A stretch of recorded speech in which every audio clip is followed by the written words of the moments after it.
El hombre del rincón al principio pensó que era solo una sombra. Después de todo, Martín tenía semanas durmiendo mal, estresado y con insomnio, pero esa silueta no se movía como una sombra, no cambiaba con la luz. Siempre estaba ahí, en la esquina de su habitación, entre la cómoda y la pared. Alto, delgado, sin rostro, pero con algo en su postura, como si lo observara con atención malsana. Martín intentó ignorarlo, cambió el foco del techo, movió los muebles, incluso se puso a dormir en el sofá, pero la figura también apareció allí, siempre en el rincón, siempre callado, siempre mirando. Una noche, decidió grabarse mientras dormía. La cámara apuntaba hacia la esquina donde lo veía. La mañana siguiente, al revisar el video, casi dejó caer el teléfono. La figura no aparecía en la grabación, pero a las 3:33, alto, la cámara captó el leve crujido de pasos, y su rostro tenso mientras dormía. Al día siguiente, llamó a un amigo para que pasara la noche con él. Fingieron que todo estaba bien, pero justo al apagar la luz, su amigo dijo: «Oye, ¿tú también ves al hombre parado allá?». Ya no era una alucinación, ahora otro también lo veía, pero lo peor fue que estaba más cerca, a 1 metro del borde de la cama. La noche siguiente, Martín intentó no dormir. Se encerró en el baño, dejó la luz encendida y se tapó los oídos con auriculares. Pero a las 3:33, los auriculares cayeron al suelo. El grifo comenzó a gotear, aunque lo había cerrado con fuerza. Cuando se asomó al pasillo, la silueta estaba al final, inmóvil, pero claramente lo miraba. Ahora, cada noche, el hombre del rincón está más cerca. Ya no se queda en las esquinas, se sienta en la silla, luego, al borde de la cama. Anoche, sintió su respiración detrás del cuello, y lo peor es que, mientras escribe esto, Martín ya no recuerda cuál de los dos es el verdadero. El cuarto de la señora Ramos, basado en testimonios reales, adaptado para horror narrativo, en 1968, en las afueras de un pueblo llamado Santa Marta del Monte, en Colombia, vivía una mujer conocida como señora Ramos. Era una mujer anciana, solitaria, y todos los niños del vecindario le temían. Decían que se vestía de negro, incluso en verano, que hablaba sola, y que tenía un sótano al que nadie había entrado jamás. Cuando Ramos murió de un infarto, los vecinos, por curiosidad, se metieron en su casa antes de que llegaran las autoridades. Lo que encontraron los persiguió el resto de sus vidas. Bajo una alfombra polvorienta, había una trampilla con candado. La rompieron, bajaron. El sótano era más grande de lo esperado. No había muebles, solo paredes cubiertas con nombres escritos con sangre seca, cientos. En el centro, una silla de hierro oxidado, con correas de cuero viejo, y junto a ella, una caja con uñas humanas. En las paredes colgaban herramientas quirúrgicas, agujas, bisturís, tenazas. Algunas tenían carne pegada. Había un diario, donde Ramos detallaba cada ritual que realizaba. No lo llamaba tortura, lo llamaba liberar almas impuras. Según sus palabras, durante más de 30 años, había atraído a vagabundos, huérfanos, y en una ocasión, a un policía corrupto. A todos les hacía lo mismo, los mantenía vivos, semanas enteras. Anotaba sus gritos, contaba cuántos huesos podía romper sin matar. Guardaba recuerdos. Los peritos forenses que entraron días después confirmaron que en los restos del sótano había ADN de al menos 21 personas diferentes. Muchos de ellos jamás fueron reportados como desaparecidos. El horror no terminó allí. Años después, la casa fue vendida a una pareja joven, y en la primera semana, la nueva dueña empezó a tener pesadillas con una voz ronca que decía: «Todavía quedan impuros». Cuando los vecinos volvieron a verlos, la mujer estaba sola. Dijo que su esposo había desaparecido. Ella tenía cortes en los brazos, y los ojos completamente vacíos. La policía la encontró en el sótano, sentada en la silla de hierro, sonriendo, con una nota clavada en el pecho que decía: «Ahora ella lo entiende. Hoy, el lugar está abandonado, sellado por las autoridades». Pero algunos aseguran que si te acercas a la ventana en la madrugada, se escucha una voz femenina susurrando: «¿Quieres ver cómo se libera un alma?». El último piso nunca alquila. Historia original de La Hora del Pacto. Mónica llevaba semanas buscando un apartamento en la ciudad. Después de un divorcio turbulento, solo quería un lugar tranquilo donde comenzar de nuevo. Cuando encontró el anuncio del edificio Colón 48, no lo pensó dos veces. Era céntrico, económico y con excelente vista. Pero había algo curioso. El apartamento del último piso siempre aparecía como disponible en el sitio web, sin importar cuántas veces lo consultara. La agente inmobiliaria, una mujer nerviosa que evitaba mirar al ascensor, le ofreció unidades del segundo y tercer piso. Cuando Mónica preguntó por el apartamento 7 Vites, la agente apenas murmuró: no se alquila oficialmente, pero Mónica insistió. La necesidad de privacidad, de comenzar desde cero, podía más que cualquier superstición barata. Finalmente, le entregaron las llaves, aunque sin contrato firmado. El ascensor subió lento. La puerta del séptimo piso se abrió con un gemido metálico. El pasillo estaba limpio, pero las luces parpadeaban, como si no quisieran revelar lo que escondían. Mónica notó una cámara de seguridad en la esquina, apuntando justo a su puerta, pero al mirar mejor, no tenía cableado. Dentro del apartamento, el aire era extraño, más frío que el resto del edificio. Las paredes estaban recién pintadas, pero con manchas que parecían querer salir a la superficie. Esa primera noche, mientras se acomodaba, escuchó pasos en el pasillo. Al mirar por la mirilla, no había nadie, pero la cámara falsa giró un poco. A las 3:13 alto.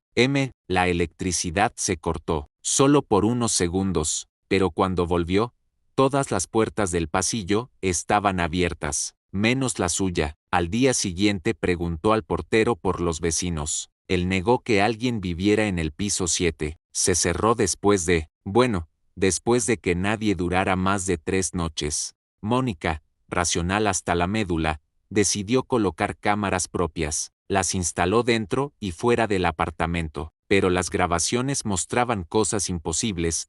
Ella durmiendo mientras una figura se sentaba en el borde de su cama, observándola sin moverse, y al revisar el metraje cuadro por cuadro, notó un reflejo en la ventana. Era ella misma, parada frente a la cámara, viéndose dormir. El tercer día, recibió una llamada, sin número, solo un susurro que decía: el alquiler no es gratis, aquí pagas con presencia. Aterrada, decidió irse de inmediato, pero al salir al pasillo, no había escaleras, solo más puertas, y el ascensor bajaba hasta el piso 6, pero nunca volvía a subir.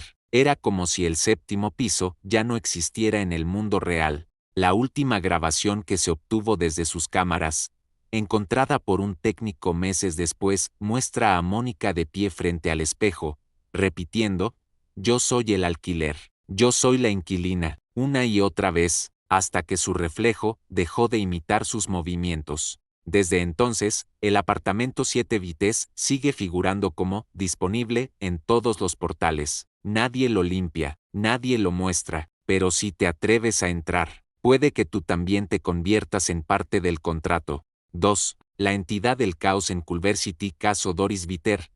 Entidades invisibles, abuso demoníaco, experimentos de locura. En 1974, Doris Viter, una madre soltera vulnerable y con antecedentes de abuso, vivió una experiencia que desafía toda lógica en Culver City, California. Contactó a parapsicólogos por ataques físicos invisibles, arañazos en la piel sin causa aparente, vigilia eterna, tormentos difíciles de industrial. Según los investigadores, los entes se manifestaban como formas translúcidas, sombras luminosas, y un poltergeist que movía objetos pesados y rompía puertas. Lo más estremecedor fue cuando Doris relató ser violada por uno o varios espíritus que la violaron en su propia cama. Ella describía presencias que entraban a través de paredes, dejaban marcas, arañazos y caían sobre ella en la noche. Los testigos observaron perturbadoras sesiones, puertas se cerraban solas, se apagarían las luces sin electricidad, y un fuerte aroma sulfúreo impregnaba el hogar. A veces, Doris profetizaba en trance: ¿por qué haces esto conmigo? ¿Qué quieres de mis hijos? Al despertar, no tenía respuesta. Los parapsicólogos notaron que la entidad demostraba inteligencia malevolente. Lo describieron como un caos energético, un ente creado no solo por fantasmas, sino por la vulnerabilidad emocional de Doris. Durante las sesiones, los médicos llamaban a emergencias.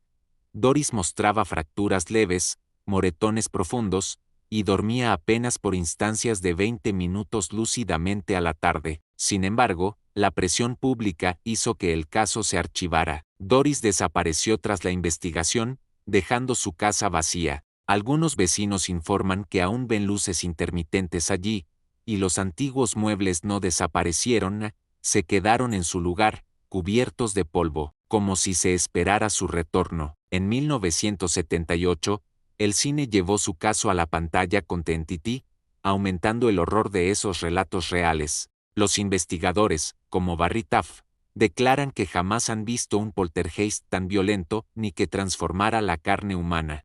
La casa que grita de noche, historia original de La Hora del Pacto, desde el momento en que Elías vio la cabaña en la foto del testamento. Algo en su estómago se retorció. No era precisamente miedo, era una punzada de advertencia, como si sus huesos supieran algo que su cerebro aún no captaba. La cabaña había pertenecido a su tío Ramón, un hombre excéntrico y solitario que vivió sus últimos 30 años alejado del mundo. Estaba ubicada en un rincón olvidado del bosque de Jarabacoa, donde la bruma baila entre los pinos y el viento susurra cosas que ningún árbol debería saber.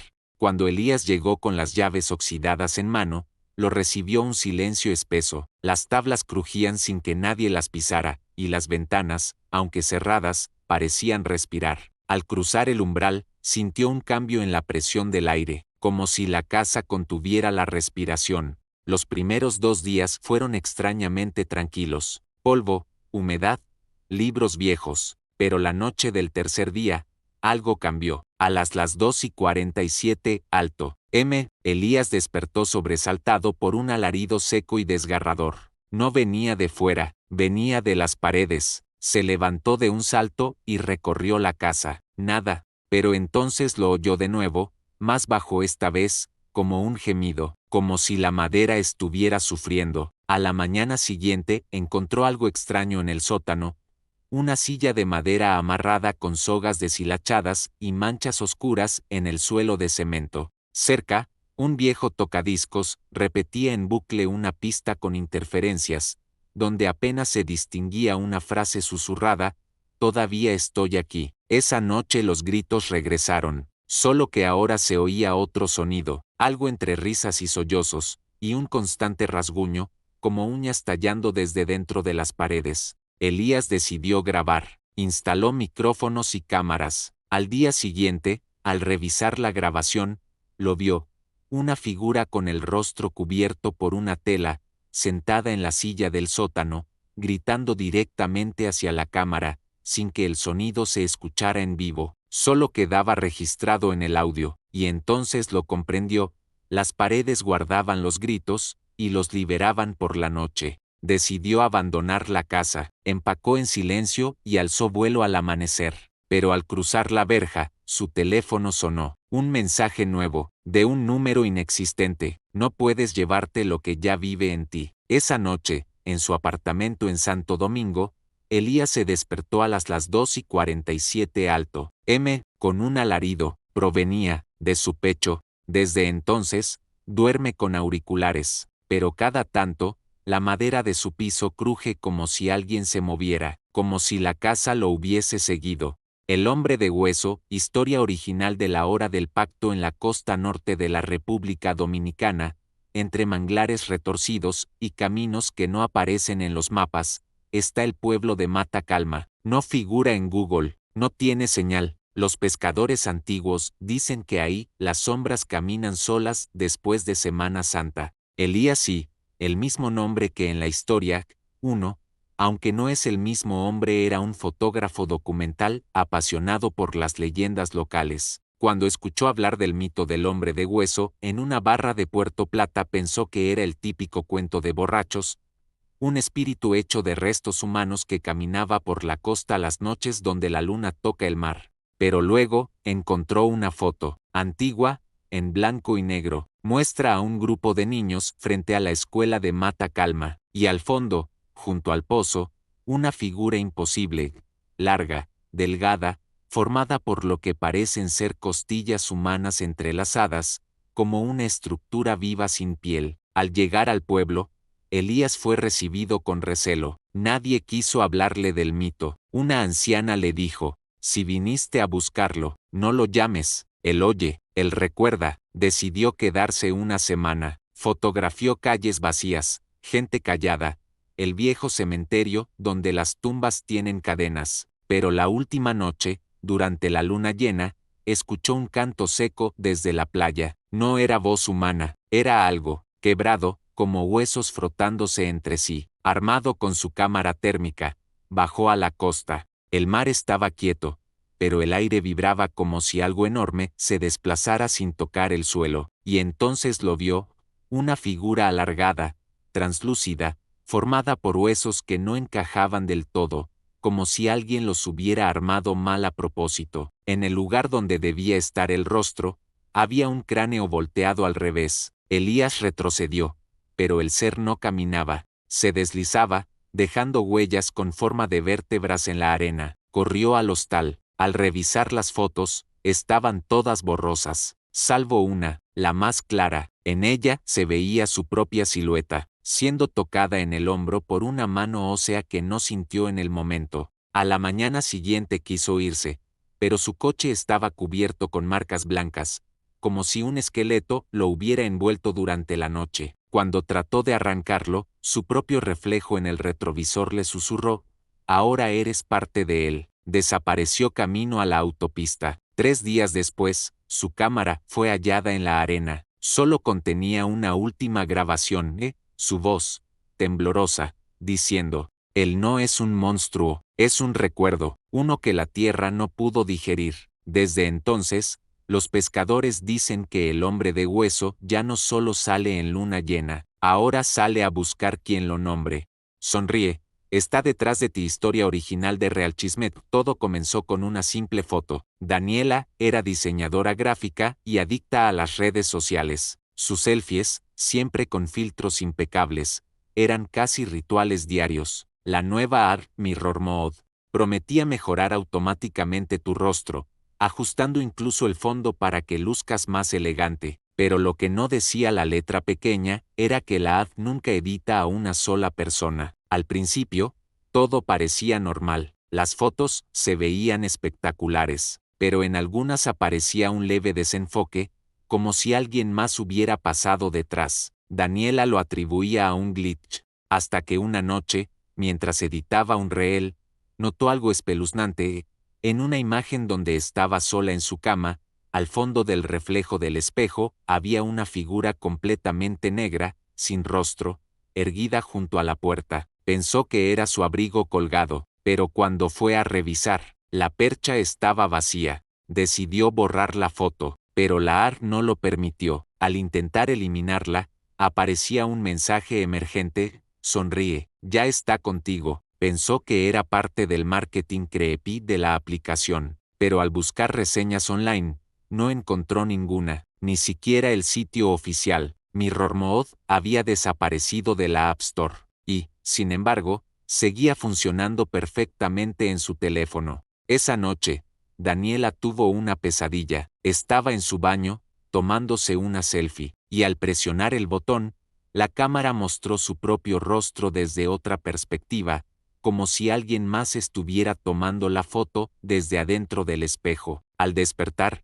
fue al baño de inmediato. Todo parecía igual, hasta que miró el espejo. Su reflejo no sonreía. Aterrada, sacó su celular y abrió la app. Una nueva notificación apareció: quedan 6 sonrisas. Y debajo, una cuenta regresiva. Cada vez que intentaba no tomarse una foto, el teléfono se activaba solo. Capturaba su rostro mientras dormía, mientras comía, mientras lloraba. En cada nueva imagen, la figura oscura estaba más cerca, más definida, como si se alimentara de sus gestos. El contador llegó a 0 una noche de viernes. Daniela, rodeada de velas y crucifijos improvisados, decidió encerrarse sin el celular. pero a las 3:33, alto. El teléfono vibró. Una última notificación iluminó la pantalla.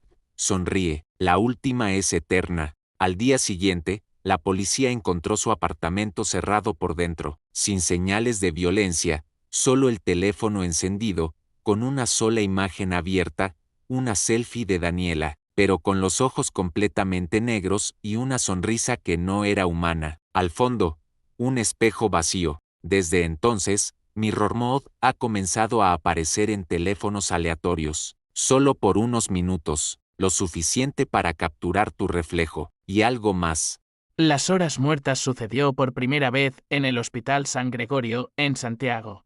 Un enfermero llamado Efraín notó que cada noche, exactamente a las 3 a.m., todo se volvía demasiado quieto. Las máquinas dejaban de parpadear, los relojes digitales se congelaban y no se oía ni un solo sonido en los pasillos, como si el mundo hubiera detenido el aliento. Al principio pensó que era sugestión, insomnio. Pero entonces descubrió que, durante esa hora, entre las 3 y las 4 a.m., nadie que estuviera en vigilancia podía recordar lo que hacía. Solo. Regresaban al presente sintiéndose extrañamente agotados y con la piel fría, como si algo los hubiese tocado sin permiso. Un día, por curiosidad, Efraín dejó grabando una cámara de seguridad en la sala de urgencias, cuando revisó la cinta a la mañana siguiente. Encontró algo de imposible. La cinta mostraba a todos los pacientes congelados, los monitores sin luz, excepto una mujer de blanco caminando por el pasillo, arrastrando un estetoscopio y tocando la frente de cada cama, cada vez que lo hacía. El paciente se estremecía levemente y luego quedaba completamente inmóvil. Nadie en el hospital conocía a esa mujer. No estaba en nómina. No usaba gafete. Sus pies no tocaban el suelo. Efraín decidió repetir el experimento en otros pisos. Emergencias, pediatría, geriatría. En todos apareció la figura. Siempre entre las 3 y las 4. Y siempre hacía lo mismo, caminaba. Tocaba, y luego desaparecía por la puerta que da al antiguo quirófano, clausurado desde hace 5 años por un incendio. Una noche, motivado por la desesperación y la adrenalina, decidió quedarse despierto durante las horas muertas, con la cámara encendida y una linterna de luz infrarroja. Cuando el reloj marcó exactamente las 3, lo sintió, el silencio se volvió pesado, como si todo sonido hubiera sido tragado. Efraín se paró junto a la recepción. Y entonces la vio. A solo unos metros, inmóvil. La mujer de blanco lo observaba sin rostro. De su boca no salía voz, pero su mente se llenó de una frase. Como inyectada a la fuerza, ¿tú estás despierto? Entonces ven. Ella giró y entró al quirófano clausurado. La puerta, oxidada y cerrada por años, se abrió sin un solo chirrido. Efraín la siguió. Nunca salió. Al día siguiente, su uniforme apareció cuidadosamente doblado sobre la camilla signo de número 7, su reloj marcaba las 3 a.m. Congelado. Su cámara había sido arrancada del trípode y mostraba solo estática. Desde entonces, cada persona que trabaja el turno nocturno en ese hospital reporta el mismo fenómeno. Algunos escuchan una respiración detrás. Otros ven a la mujer de blanco con un espejo en vez de cara. Y los que intentan escapar durante esa hora, se quedan atrapados en un bucle donde el reloj nunca vuelve a avanzar.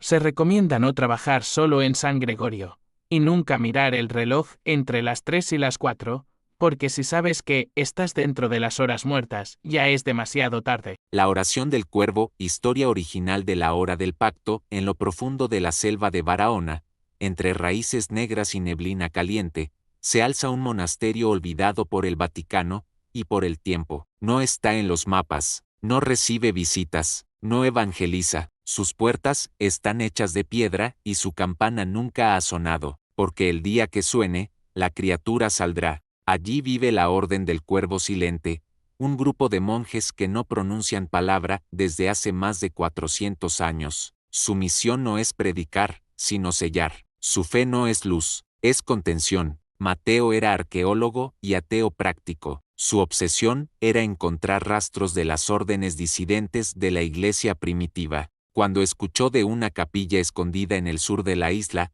tomó su equipo y se internó en la jungla. 3 días después, encontró el muro cubierto de líquenes, con símbolos grabados que parecían moverse bajo la luz. Golpeó con respeto, la puerta se abrió sola. Dentro lo esperaba una figura delgada con un hábito negro como carbón, rostro oculto tras una máscara sin ojos. Extendió una mano y le ofreció un papel. Aquí no se habla, aquí se reza, todo lo demás se escucha. Mateo se quedó, dormía en una celda mínima, comía en silencio, observaba. Los monjes salían cada noche al bosque, en fila, llevando campanas cubiertas por tela, y al amanecer, siempre regresaban, menos uno distinto. Él preguntaba en notas, pero nadie respondía, hasta que una noche, escondido tras un árbol, lo siguió, y lo vio. En el claro rodeado de cráneos, los monjes formaban un círculo. En el centro, una jaula de piedra. Dentro,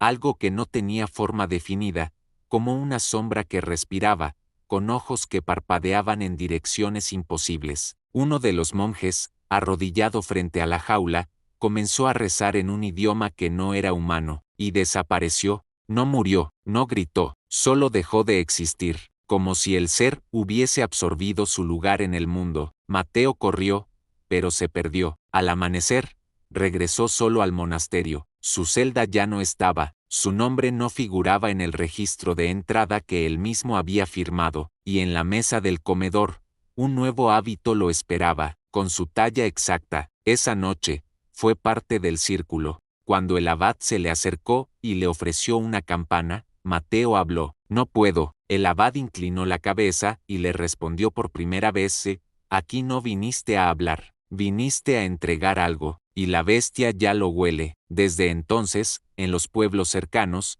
se escuchan cánticos en la madrugada, cuervos se agrupan en los tejados, y cuando alguien desaparece en la selva, los locales solo dicen: se oyó la campana. El espejo del número 404. Tomás era mochilero, de esos viajeros que confían más en la intuición que en los mapas. Tras una caminata larga por las montañas de Constanza, el cansancio lo obligó a buscar un sitio donde pasar la noche. Su app de hospedajes no arrojaba resultados, salvo uno: Hostal La Travesía, sin reseñas, sin dirección precisa, y con una sola habitación disponible, la número 404. Le llamó la atención.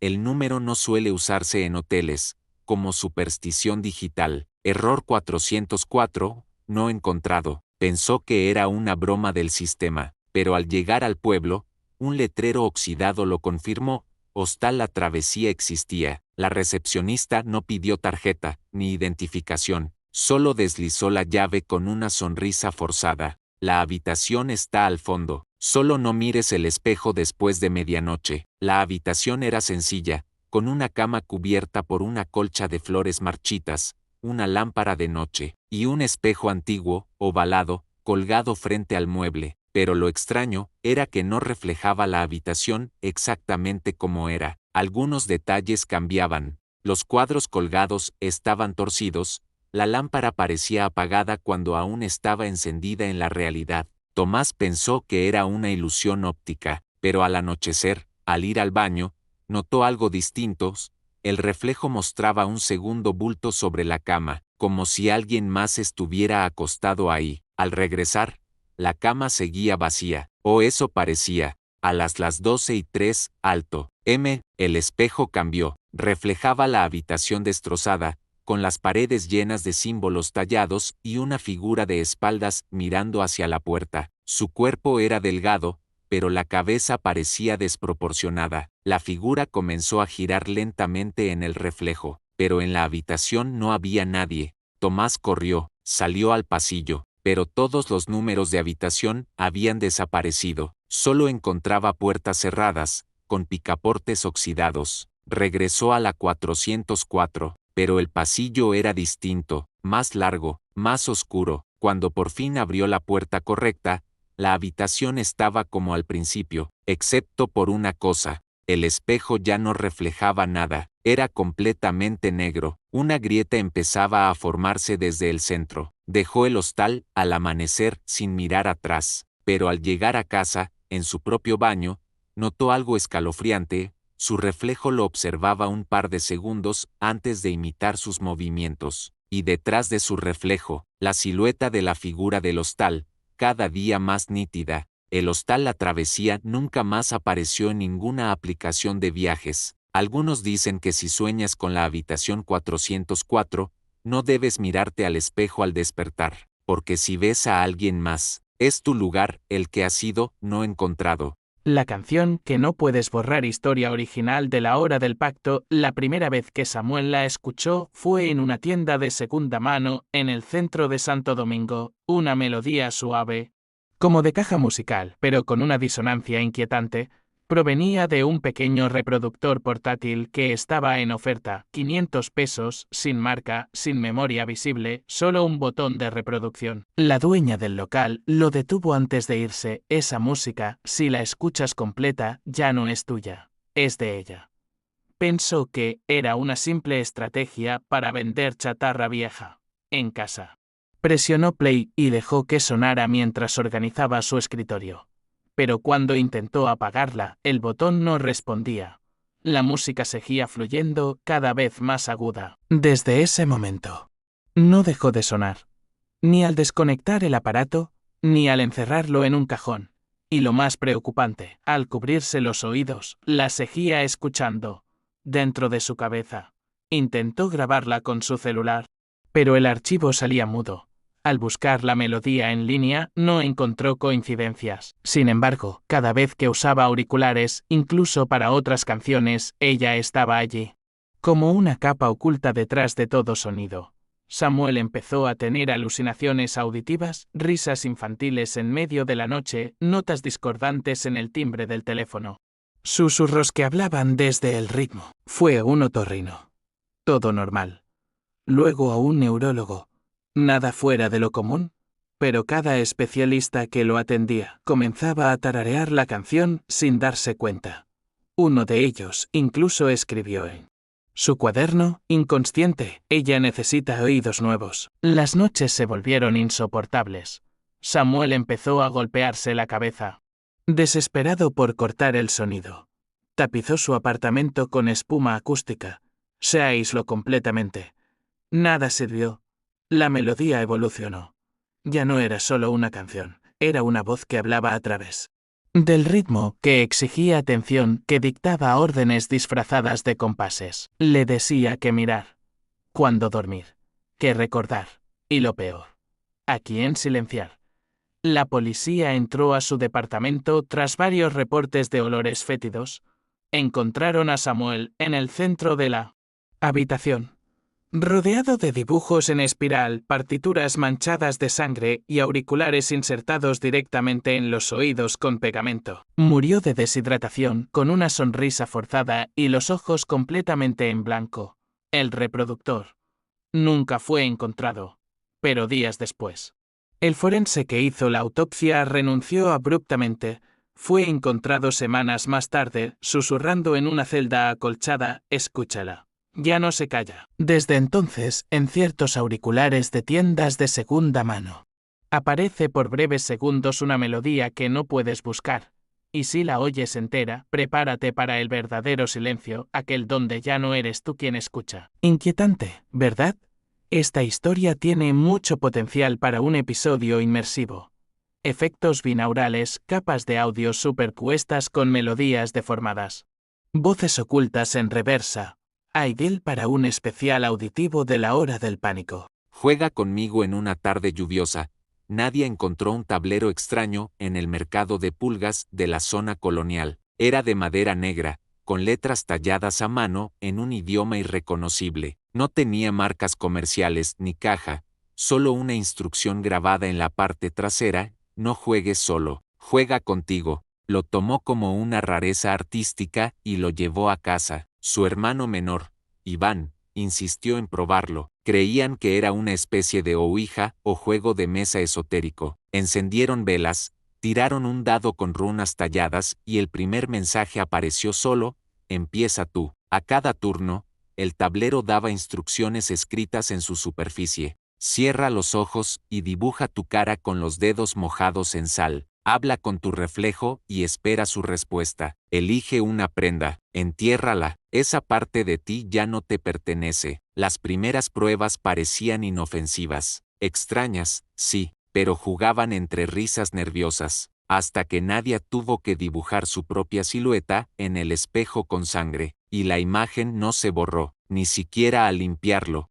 El tablero evolucionaba, mostraba nuevos símbolos con cada sesión, y lo más aterrador, comenzó a predecir cosas. Iván llorará sangre esta noche, decía en una esquina, y así ocurrió. A las 2:03 alto, sin explicación médica, intentaron deshacerse del tablero, lo arrojaron al fuego, no ardió, lo enterraron. Al día siguiente, estaba sobre la mesa de la cocina, con una nueva inscripción. Falta tu turno. Nadia soñó que jugaba sola. En el sueño, su oponente era ella misma, pero más pálida, con una sonrisa demasiado amplia. Ganó la partida, y al despertar, encontró el tablero abierto con una ficha movida. Ella no la había tocado. Decidió grabar una sesión. En el video se ve a Nadia quieta, con los ojos cerrados, mientras una mano sin cuerpo mueve las fichas. Y al fondo, reflejado en el microondas, hay dos versiones de ella misma. Solo una sonríe. La última instrucción apareció en rojo. El juego termina cuando tú lo seas. Nadie volvió a ver a Nadia. Solo quedó el tablero. La policía lo entregó como evidencia, pero el oficial a cargo desapareció una semana después. Hoy, en foros oscuros de la web, hay reportes de un juego idéntico encontrado en diferentes países. Siempre aparece con el nombre tallado de su próximo dueño, y en el centro, una sola palabra: ¿juegas? Amanecer de dientes. El día comenzó con un silencio incómodo en el pueblo de Palo Oscuro. Era lunes, pero no se escuchaban gallos, ni motores, ni risas en la escuela. Solo un rumor: la gente estaba dejando de sonreír. Sofía, odontóloga del consultorio comunitario, recibió al primer paciente a las 7 a.m. Era una niña, Alma, con la boca completamente cerrada. No por miedo, sino porque no tenía labios.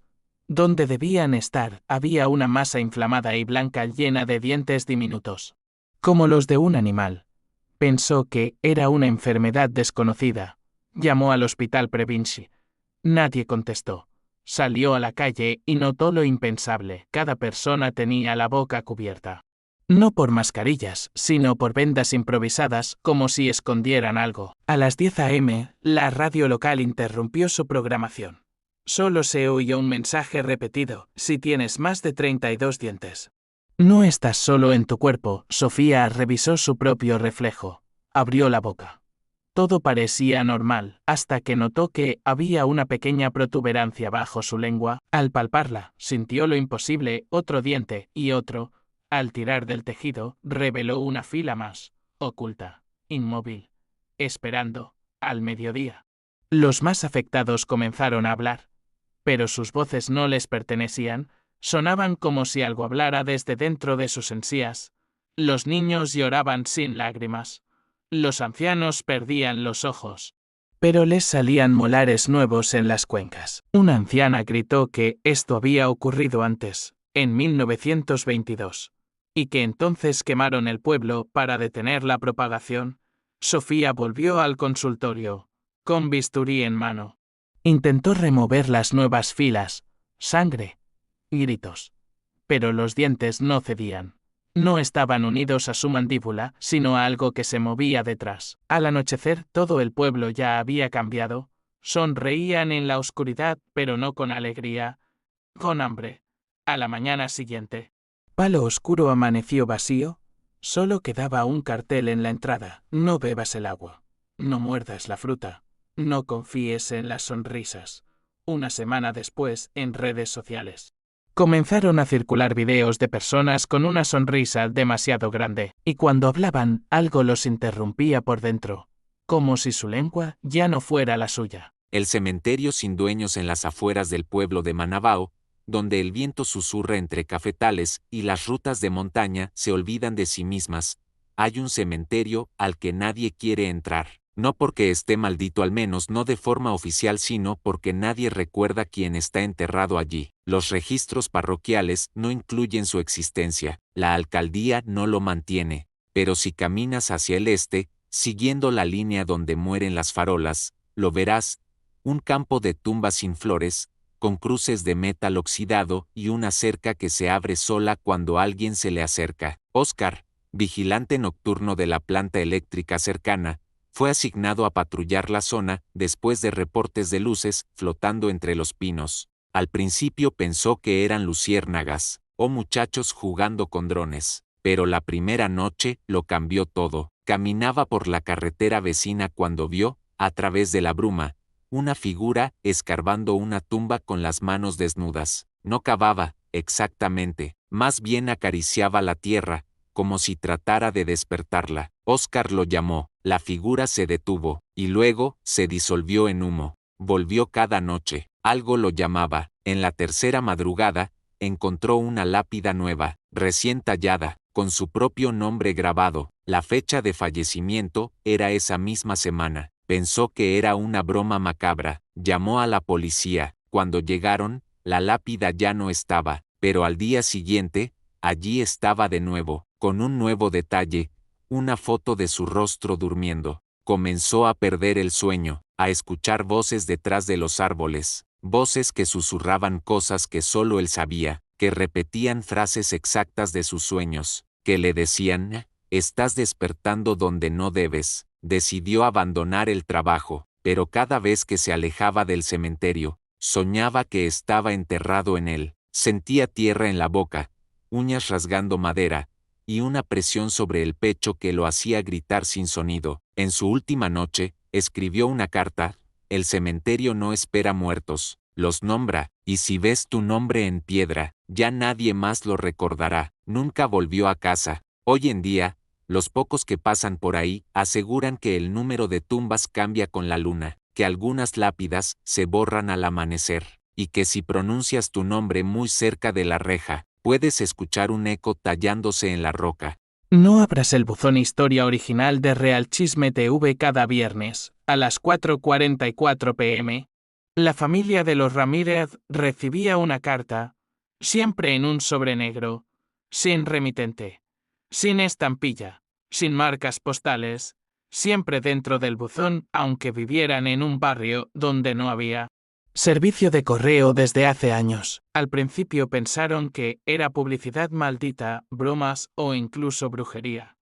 Pero al abrir la primera carta, el aire cambió. Estaba escrita con tinta roja, casi seca, y decía: ya sé dónde vives. Ahora tú también lo sabes. Don Ernesto, el padre de familia, destruyó la carta quemándola en la cocina. Pero al día siguiente, apareció intacta sobre su almohada. Le restó importancia. Aunque ya no dormía igual, la siguiente carta llegó al viernes siguiente. No fue una broma. La primera ya entró. Esta abrirá otra puerta. Esa noche, el televisor se encendió solo. A las 4:44 am mostraba estática y por una fracción de segundo el reflejo del sofá. En él alguien estaba sentado. Nadie de la casa.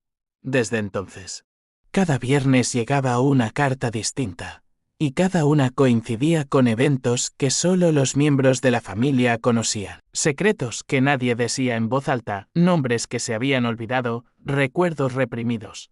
Don Ernesto colocó cámaras, vaciaron el buzón, cambiaron la cerradura, se mudaron. Pero cada viernes, a las 4:44 p.m., la carta volvía a aparecer en la mesa, bajo la puerta, en el espejo del baño, y siempre decía lo mismo al final: no abras la siguiente. Hasta que uno de los hijos, Diego, decidió leerla toda. Esa vez la carta decía: Diego, gracias por dejar entrar el recuerdo. Ahora te devuelvo lo que perdiste, y todo lo que no sabías que habías tocado. Esa madrugada. Comenzó a hablar en sueños con voces ajenas. Llamaba a un nombre que no reconocían. Lucía, ya no está cerrada la puerta, y cuando su madre lo despertó. Diego ya no tenía ojos, solo párpados cosidos con hilo blanco. Él decía no sentir dolor. La carta del viernes siguiente no apareció. pero si lo hizo una figura en la esquina de cada foto tomada en la casa, borrosa, alta, con un sobre en la mano. Hoy, la familia vive en silencio, nadie toca el buzón. Lo soldaron. Pero aún escuchan algo en su interior rascando metal. Cada viernes a las 4:44 p.m. El silencio de los peces, la primera señal fue que los peces dejaron de morder el anzuelo. En el pueblo pesquero de Boca del Hierro, los barcos volvían vacíos desde hacía semanas. Nadie entendía qué pasaba. Las redes salían limpias, sin un alga, sin un pez, sin una sola escama. El mar estaba quieto, demasiado quieto. Lo llamaron la muda del océano. Pero no duró mucho. Pronto, las redes empezaron a volver llenas de algo más. Luis, capitán de uno de los barcos más antiguos del muelle, fue el primero en notar el cambio. Tiró sus redes una madrugada sin luna y al recogerlas, no encontró peces, sino una masa gelatinosa cubierta de ojos cerrados y dientes humanos todos alineados como en una sonrisa imposible. Pensó que era basura, pero antes de tirarlo por la borda, uno de los ojos se abrió, lo miró y parpadeó. Desde ese momento, el pueblo empezó a cambiar. El agua del mar ya no tenía sal, las gaviotas desaparecieron. Cada madrugada, una niebla espesa cubría la playa, y al clarear, huellas humanas aparecían saliendo del mar, pero nunca regresaban. Y lo más extraño, cada red traía algo distinto, no peces, sino restos imposibles, brazos infantiles con escamas, sirenas sin rostro, una oreja rodeada de espinas. Todo sin olor a descomposición, como si acabaran de nacer. El sacerdote local intentó bendecir el mar. Desapareció esa misma noche. Al amanecer, una red trajo su crucifijo envuelto en algas vivas que aún se retorcían. Luis decidió abandonar el pueblo, pero antes, fue una última vez al muelle. El mar parecía llamarlo, con un murmullo sutil, como una canción infantil entonada al revés. Mientras esperaba que su barco se liberara de la niebla, vio a su hija de 8 años, caminando descalza por el agua. Ella había muerto hacía 3 años. No habló, solo sonrió con una boca demasiado ancha y le susurró: «Papá, los peces ahora se parecen a ti. ¿Quieres ver?». Lo siguiente fue una explosión de agua negra. Luis nunca volvió a la superficie. Hoy en Boca del Hierro, los barcos se pudren en el muelle, las casas están vacías, pero al caer la niebla, las redes siguen subiendo desde el mar, solas, y en cada una aparece una carta escrita con tinta salada que dice: «El mar ya no da, ahora devuelve». La finca de los Abreu tenía un pozo antiguo en medio del patio. Nadie lo usaba, no por superstición, sino porque hacía años que se secó. O eso creían. El agujero estaba tapado con una losa de concreto agrietada, y sobre ella, una maceta que nadie regaba pero que nunca se secaba. Gabriela, estudiante de ingeniería sonora, volvió a la finca por vacaciones. Su abuelo le hablaba siempre del eco dormido en el pozo. Pensaba que era un delirio más de su vejez. Pero una tarde, aburrida, retiró la losa, bajó un micrófono con cable hasta donde su grabadora dejó de captar señal y luego esperó. No hubo sonido por minutos, solo un vacío espeso. Y entonces el eco respondió. No lo que ella había dicho, sino lo que iba a decir dentro de 1 hora. «Hola, soy Gabriela y voy a comprobar si esto aún funciona». Cuando escuchó la grabación, sintió un nudo helado en la garganta. Nunca pronunció eso hasta 1 hora después, mientras editaba el audio con un amigo por teléfono. Exactamente como la voz lo predijo. Intrigada o tentada, volvió a grabar. Bajó el micrófono más profundo. El eco repitió otra frase. «¿Por qué abriste esto? Ahora ya sabe tu nombre». Ese mismo día, la maceta sobre la losa se pudrió. A la noche, el viento no venía de fuera, sino desde adentro del pozo. Era un murmullo constante, lleno de repeticiones.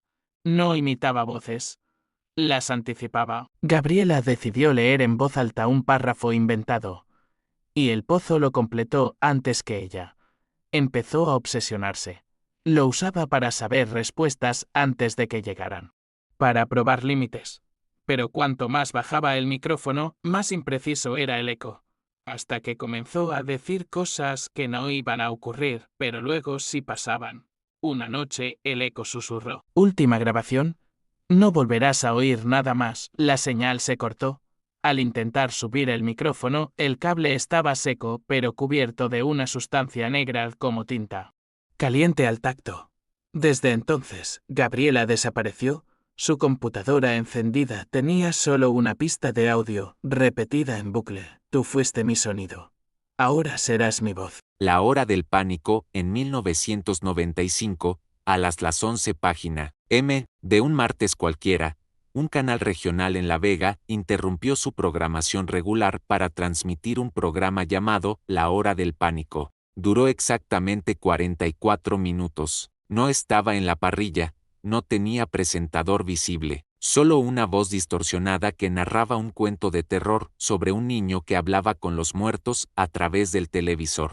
La transmisión generó pánico, gente reportó convulsiones, otros dijeron haber recibido llamadas de números inexistentes durante la emisión. Una señora afirmó que vio el rostro de su esposo fallecido reflejado en la pantalla, y luego, como llegó, desapareció. No hubo rastros en los archivos del canal, nadie aceptó haberlo grabado, pero los rumores crecieron, y con ellos, una maldición. Si alguien hablaba del programa en voz alta después de la medianoche, lo encontraría en su televisor, encendido, aunque esté desconectado. 30 años después, en 2025, el archivo volvió a aparecer.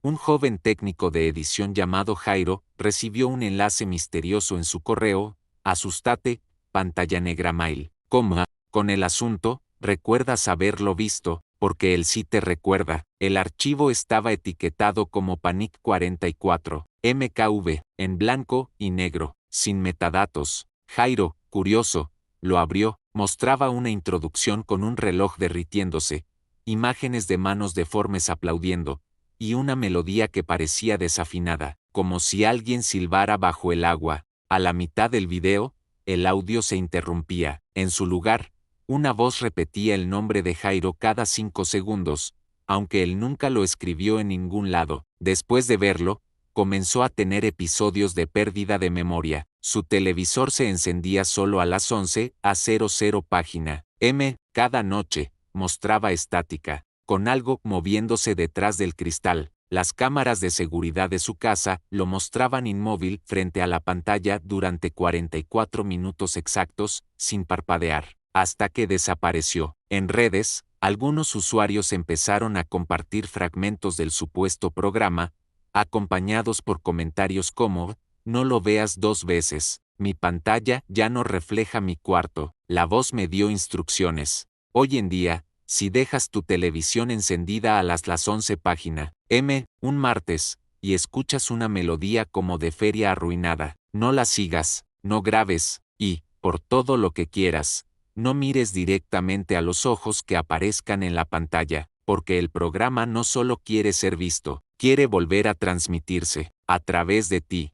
En un futuro no muy lejano, las citas digitales han evolucionado más allá de los perfiles y las fotos. Ahora, con la app BodyMatch, puedes sentir a tu pareja, a través de un cuerpo alquilado, no un avatar, un cuerpo real. Pagas por tiempo, lo controlas desde casa, y durante ese lapso, eres otro. Leo, un joven introvertido atrapado en un trabajo monótono, decide probarlo tras leer miles de reseñas positivas. Su primera sesiones perfectas, en el cuerpo de un modelo nórdico, recorre la ciudad con confianza, recibe cumplidos, baila sin vergüenza, se siente libre, pero en la segunda sesión, nota algo extraño. En el reflejo de un escaparate, su rostro el prestado parpadea sin que él lo haga. Cree que es un fallo del sistema. En la tercera sesión, al intentar besar a su cita, su voz no sale, su cuerpo no lo obedece, y durante 7 segundos,